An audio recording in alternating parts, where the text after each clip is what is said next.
जय श्री राम। निज गुण सहित राम गुण गाथा, सुनत जाहि सुमिरत रघुनाथा। तीरथ मुनि आश्रम सुर धामा, निरख निमज जाहि करहि प्रणामा। भरत जी वनवासियों के मध्य से होते हुए आगे बढ़ रहे हैं। अपने गुणों सहित श्री रामचंद्र के गुणों की कथा सुनते और श्री रघुनाथ जी को स्मरण करते हुए भरत जी चले जा रहे हैं। वे तीर्थ देखकर स्नान और मुनियों के आश्रम तथा देवताओं के मंदिर देखकर प्रणाम करते हैं। मन ही मन मागहि बरु येहू, सीय राम पद पदुम सनेहू। मिलहि किरात कोल बनवासी, भय खानस बटु जति उदासी। भरत जी मन ही मन ये वरदान मांगते हैं कि श्री सीताराम जी के चरण कमलों में प्रेम हो। मार्ग में भील, कोल आदि वनवासी तथा वानप्रस्थ, ब्रह्मचारी, सन्यासी और विरक्त मिलते हैं। करि प्रणाम पूछहि जहि तेहि, केहि बन लखनु राम उभय देहि। ते प्रभु समाचार सब कहाई, भरत ही देखि जन्म फल लहाई। उनमें से वनवासियों में से जिन 30 से प्रणाम करके पूछते हैं कि लक्ष्मण जी, श्री राम जी और जानकी जी किस वन में हैं, वे प्रभु के सब समाचार कहते हैं और भरत जी को देखकर जन्म का फल पा जाते हैं। जे जन कहाई कुशल हम देखे, ते प्रिय राम लखन सम लेखे। यही विधि बूझत सबहि सुबानी, सुनत राम वनवास कहानी। जो लोग कहते हैं कि हमने उनको कुशल पूर्वक देखा है, उनको ये श्री राम लक्ष्मण के समान ही प्यारे मानते हैं। इस प्रकार सबसे सुंदर वाणी से पूछते और श्री राम के वनवास की कहानी सुनते जाते हैं। ते ही बासर बसी प्रात ही, चले सुमिरि रघुनाथ। राम दरस की लालसा, भरत सरिस सब साथ। उस दिन वहाँ ठहर कर दूसरे दिन प्रातःकाल ही श्री रघुनाथ जी का स्मरण करके भरत जी आगे चले। साथ के सब लोगों को भी भरत जी के समान ही श्री राम चंद्र जी के दर्शन की लालसा लगी हुई है। मंगल सगुन होहि सब काहू, फर कहीं सुखद बिलोचन बाहू। भरत ही सहित समाज उछाहू, मिली हैं राम मिटी दुख दाहू। सबको मंगल सूचक शकुन हो रहे हैं। सुख देने वाले पुरुषों के दाहिने और स्त्रियों के बाएं नेत्र और भुजाएं फड़क रही हैं। समाज सहित भरत जी को उत्साह हो रहा है कि श्री रामचंद्र जी मिलेंगे और दुख का दाह मिट जाएगा। करत मनोरथ जसिए जाके, जाहि स्नेह सुरा सब छाके। शिथिल यंग पग मग डगी डोलहि, बिहबल बचन प्रेम बस बोलहि। जिसके जी में जैसा है वह वैसा ही मनोरथ करता है। सब स्नेह रूपी मदिरा से छके अर्थात प्रेम में मतवाले हुए चले जा रहे हैं। अंग शिथिल हैं, रास्ते में पैर डगमगा रहे हैं और प्रेमवश बीवल वचन बोल रहे हैं। थक गए हैं, शिथिल हो गए हैं, लेकिन प्रेम में आगे बढ़ रहे हैं। राम सखाते ही समय दिखावा, शैल शिरोमणि सहज सुहावा। जासु समीप सरित पयती, राशि समेत बसहि दो वीरा। राम सखा निषाद राज ने उसी समय स्वाभाविक ही सुहावना पर्वत शिरोमणि कामदगिरी दिखलाया। उस पर्वत का नाम था कामदगिरी, जिसके निकट ही पयस्विनी नदी के तट पर सीता जी समेत दोनों भाई निवास करते हैं। पयस्विनी नदी मंदाकिनी नदी का दूसरा नाम पयस्विनी नदी भी है। देखि करहि सब दंड प्रणामा, कही जय जानकी जीवन रामा। प्रेम मगन यश राज समाजू, जनु फिर अवध चले रघुराजू।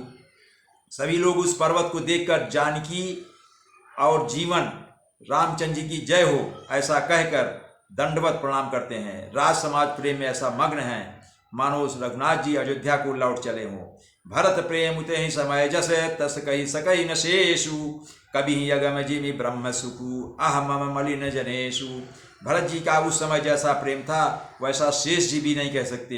कवि के लिए तो वह वैसा ही अगम है, वैसा ही मुश्किल है जैसा अहंता और ममता से मलिन मनुष्यों के लिए ब्रह्मानंद के बारे में कहा जाए। सकल स्नेह शिथिल रघुबर के, गए कोस दुई दिन कर ढर के। जलु थलु देखी बिस बसे निस बीते, कीन गमन रघुनाथ पीरीते। सब लोग श्री रामचंद्र के प्रेम के मारे शिथिल होने के कारण सूर्यास्त होने तक दिन भर में 2 ही कोस चले और जल स्थल का सुपास अर्थात सुपास में सुविधा देखकर रात को वहीं बिना खाए पिए ही रह गए।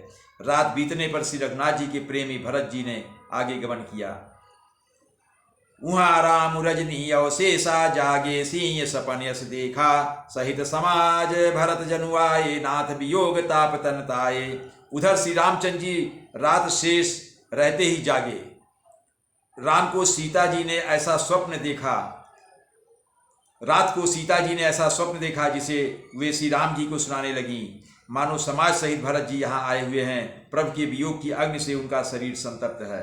सीता जी ने एक स्वप्न देखा था, रात में वो भगवान राम को सुना रही है। उसमें स्वप्न में ये देखा कि भरत जी सारे समाज साथ यहाँ आए हुए, ऐसा स्वप्न देखा।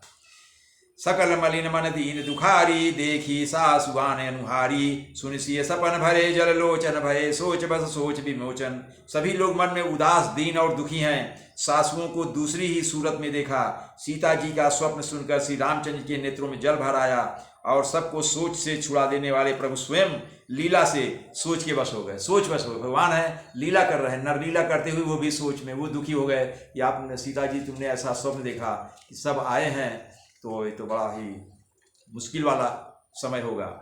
लखन सपन यह नीक न होई, कठिन कुचाह सुनाई कोई, अस कही बंधु समेत नहाने, पूज पुरारी साधु सन माने। भगवान राम बोले, लक्ष्मण यह स्वप्न अच्छा नहीं है, कोई भीषण कुसमाचार अर्थात बुरा समाचार, बहुत ही बुरा समाचार सुनावेगा। ऐसा कहकर उन्होंने भाई सहित स्नान किया और त्रिपुरारी महादेव जी का पूजन करके साधुओं का सम्मान किया। सनमानी सुर मुनि बंदी बैठे, उतर दिशि देखत भये, नभधूरी खग मृग भूरी भागे, बिकल प्रभु आश्रम गए। तुलसी उठे अवलोकी कारण, काह चित सचकित रहे, सब समाचार की रात को लनी आई, तेहि अवसर कहे। देवताओं का सम्मान अर्थात पूजन और मुनियों की वंदना करने के बाद श्री रामचंद्र जी बैठ गए और उत्तर दिशा की ओर देखने लगे। आकाश में धूल छा रही है, बहुत से पक्षी और पशु व्याकुल होकर भागे हुए प्रभु के आश्रम को आ रहे हैं। तुलसीदास जी कहते हैं कि प्रभु श्री रामचंद्र की ये दशा, उठे और सोचने लगे कि क्या कारण है। वे चित्त में आश्चर्ययुक्त हो गए। उसी समय कोलभीलों ने आकर समाचार कहा। समाचार क्या कहा कोलभीलों ने, देखिए अगले सोरठा में। सुनत सुमंगल बयन मन, प्रमोद तन पुलक भर, शरद सरोरु नयन तुलस भरे स्नेह जल।